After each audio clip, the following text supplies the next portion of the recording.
ہم اکثر علم کی بات کرتے رہتے ہیں اور ہمارے ذہنوں میں بعض کا کنفیوژن سا یہ پیدا ہوتا ہے کہ جس علم کی رب بات کرتا ہے یا جس علم کی بات آپ صلی اللہ علیہ وسلم نے کی اور تلقین کی مسلمانوں کو علم حاصل کرنے کی، بلکہ اسے فرض کر دیا مسلمان پر، خواہ وہ مرد ہے یا ہر مسلمان پر علم کا حاصل کرنا فرض ہے۔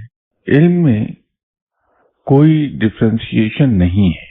یہ تو ہم نے یہ کہہ دیا کہ صاحب یہ دینی علم ہے اور یہ دنیاوی علم ہے۔ در حقیقت علم جس سے انسان کو فائدہ ہو وہی صحیح علم ہے اور اسی کے پیچھے بھاگنا چاہیے۔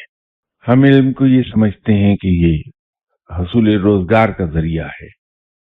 علم کا اس سے کوئی تعلق نہیں۔ علم تو ہمارے اندر ویژن پیدا کرتا ہے۔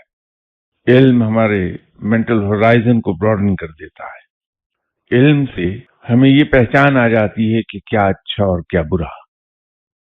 علم ہمیں یہ سکھا دیتا ہے کہ اچھے اور برے میں تمیز کرنے کے بعد اچھے کو ایڈاپٹ کر لیا جائے، برے کو ڈراپ کر دیا جائے۔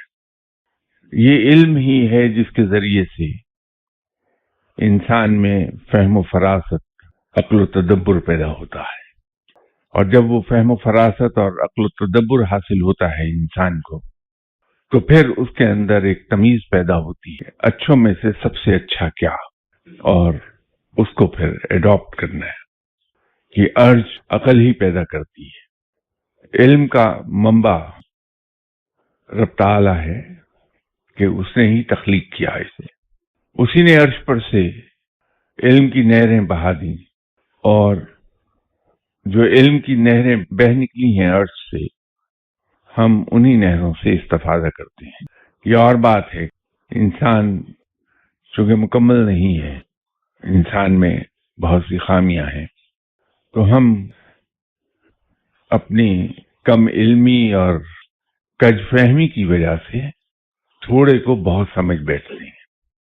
جہاں ہمیں تھوڑے کو بہت سمجھنا چاہیے وہاں ہم بہت کو تھوڑا سمجھتے ہیں۔